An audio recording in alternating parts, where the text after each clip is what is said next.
특종과 이슈에 강한 기자들 경제금융부 조정현입니다. 경기가 좋지 않은 가운데서도 유독 실적이 고공행진을 이어나가는 업종이 은행권입니다.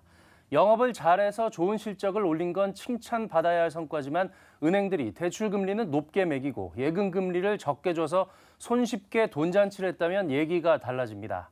오늘은 은행권의 이자 장사 논란을 짚어보겠습니다.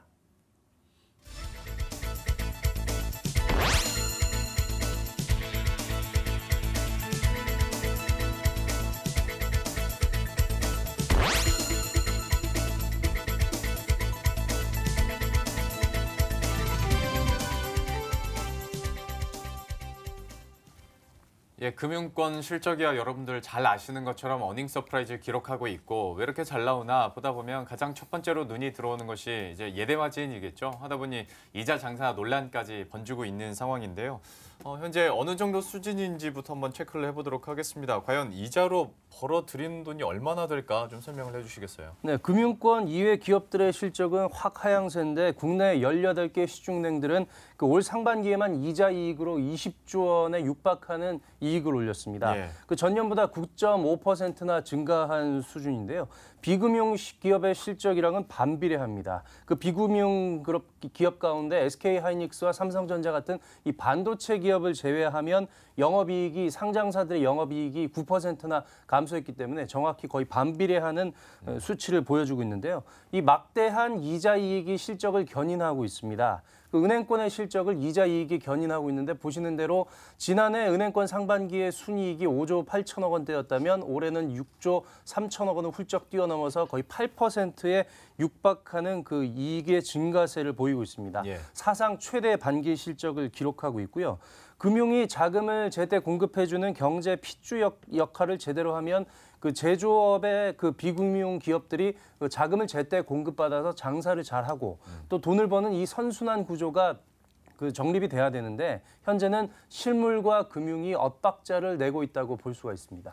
그러면 지금 예금과 대출금리 격차, 그러니까 그 예대 격차가 어느 정도 됩니까?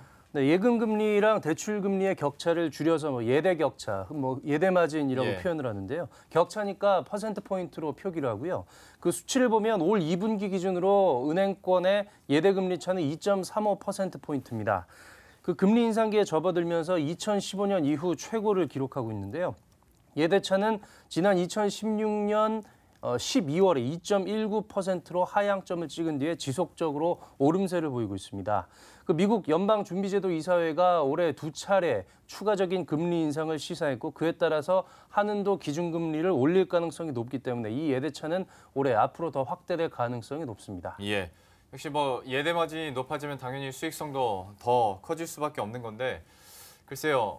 우리 소비자 입장에서 그리고 고객 입장에서 봤을 때는 대출 금리는 참 가파르게 오르는 것 같은데 네. 예적금 금리는 거기서 거긴 것 같고 이런 생각이 들거든요. 네. 근데 실제로 이렇다 보니까 수익성이 높아지는 거 아닙니까? 네, 방금 말씀하신 게 느낌적인 느낌이 아니고요. 실제로 그렇게 되고 있습니다. 실제로 기준금리 인상기에는 대출금리는 더 빠르게 오르고요. 예적금 금리는 더 느리게 올라서 앞서 말씀드린 대로 예대 금리 차가 확대가 되게 됩니다. 소비자 입장에서는 좀 억울해 보일 수 있는 대목인데요. 모든 대출 상품과 예금 상품이 시장의 금리 변동을 그대로 반영해서 똑같이 오른다면은 이런 격차가 벌어질 수가 없습니다. 하지만 실제로는 그렇지 않은데요. 변동금리가 적용되는 대출 상품이 있고 금리가 변하지 않은 정기 예금이 있는데 이 금리가 변하지 않은 정기 예금의 비중이 좀 낮고 대출금리, 변동금리 대출이 비중이 좀 높다면 이 비중의 차이만큼 은행이 가져가게 됩니다. 예. 은행들은 기준금리 인상기에는 상대적으로 금리가 낮은 고정금리 수신 상품의 비중만큼 돈을 남겨 먹는다고 흔히들 얘기를 합니다. 지금 흐름이나 산업 분위기 자체가 이렇다니까 오케이 하고 넘어가겠으나 이게 은행권별로 그리고 은행 업체마다 별로도 좀 차이가 클 것 같아서요. 이것도 공시가 됩니까? 네, 사실 은행들이 공시는 하는데 이게 예. 겉으로 드러나기엔 좀 민감한 부분입니다. 왜냐하면 어떤 은행은 금리를 짜게 주고 이게 다 일목요연하게 비교가 되는데요. 네. 전국은행연합회에서 계속 은행들의 여수신 상품 금리를 공시를 하고 있습니다. 지금 보시는 게 주요 6개 은행의 일반 신용대출 금리 현황인데요. 보시면 하나은행의 금리가 확연하게 제일 높고요. 우리은행의 대출 금리가 제일 낮습니다. 그 지난해 말과 비교해도 기업은행을 제외한 5개 은행들이 모두 신용대출 금리를 올렸고요. 금리 인상폭은 국민은행의 인상폭이 0.38%포인트로 가장 높았습니다. 국민은행은 현재 4.1%의 신용대출 평균 금리를 보이고 있어서 어떻게 보면 현재 시점으로는 은행권의 평균이라고 볼 수 있는데 그 인상폭은 제일 가팔랐다고 볼 수 있습니다. 아무리 농협이라고 하지만 가장 낮았던 농협과 하나은행 차이가 뭐 1% 차이면 네. 정말 큰 차이라고 볼 수 있을 것 같은데 수신금리도 한번 비교를 해주시겠어요? 네, 12개월짜리 정기 적금의 상품들의 평균치로 한번 비교를 해봤는데요. 역시 은행연합회 공시된 자료를 바탕으로 했고요. 공교롭게도 하나은행의 신용대출 평균 금리가 가장 높았습니다.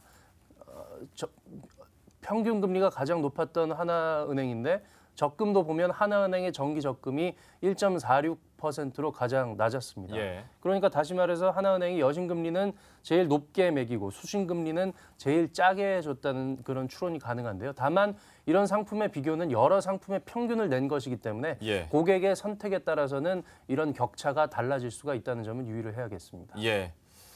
참 이런 거 보면 씁쓸하죠. 그리고 어떤 은행을 선택할지 그 선택의 기준도 그래서 이걸 보면서 약간 고민을 하실 것 같은데요. 과연 그런데 이게 정말 선순환 구조로 잘 돌아간다면 금융업에서 돈이 나오고 또 이를 통해서 산업의 발전을 꾀할 수 있겠으나 과연 정말 질적으로 이게 선순환이 되고 있는지에 대해서는 좀 의문 부호가 붙는 것 같은데요. 현재 상황이 좀 어떻습니까? 네, 기업 대출이 일단은 원활해야 경제의 핏줄 역할을 제대로 할 수가 있습니다. 가계와 기업이 균형을 이뤄야 하는데 흔히들 한 가계와 기업이 한 4대 6 정도의 균형을 맞춰야 된다고 얘기를 합니다. 그 지난해를 기준으로 은행들의 기업 여신 비중은 현재 54%인데요. 이게 좀 더 상승해서 균형을 맞춰야 한다는 목소리가 높고요. 은행들의 순이익에서 이자 이익이 차지하는 비중도 여전히 80%를 웃돌고 있습니다. 지방 은행 지주의 경우에는 이자 이익 비중이 90%를 넘는 경우도 허다해서 그 가계 대출뿐 아니라 다양한 수익원을 발굴해야 한다는 그런 목소리가 높습니다. 전문가의 말입니다. 그다음에 가장 아쉬운 거는 자본시장에서 그 은행의 역할이 너무 미흡합니다. 그래서 모기지 쪽에만 너무 집중된 그런 부분이 있는데 시장 쪽에서 보다 적극적인 역할을 해서 안정적인 금융 서비스가 저렴한 가격에 전달될 수 있도록 좀 적극적으로 노력을 해야 될 것 같습니다. 네, 이런 가운데 은행권의 평균 직원 1인당 연봉은 1억 원 시대를 향해 가고 있습니다. 그 지난해 상반기 기준으로 주요 은행들의 그 직원 1인당 평균 급여가 4,750만 원에 달했는데요. 곱하기 1을 하면 거의 연봉 1억 원은 무난하게 달성할 걸로 예상을 하고 있고요. 시티은행이 5,500만 원으로 가장 높았고 신한은행과 우리은행도 상반기 평균 급여가 5천만 원에 달했습니다. 그 지난해보다 그 주요 6개 대형은행의 상반기 평균 급여인 4,750만 원은 지난해보다 7% 증가한 수준입니다. 그 실적을 잘 낸 기업들이 임직원들에게 좋은 연봉을 주는 것은 뭐 당연히 칭찬받아야 할 일이지만 현재와 같은 은행권의 이자 마진에서 볼 때 고객 입장에서 마냥 반가워할 수밖에 없는 그런 상황이기도 합니다. 방금 그 연구위원 인터뷰에서 안정적인 금융 서비스에 저렴한 가격으로 제공을 했으면 좋겠다. 어찌 보면 경제학적으로는 좀 모순된 얘기일 수는 있겠으나 지금 은행권의 예대 마진이나 평균 연봉을 봤을 때는 충분히 여력은 있어 보이네요. 또 어떻게 변화가 되고 개선이 될지는 한번 지켜보도록 하죠. 조정현 기자와 함께했습니다. 고맙습니다.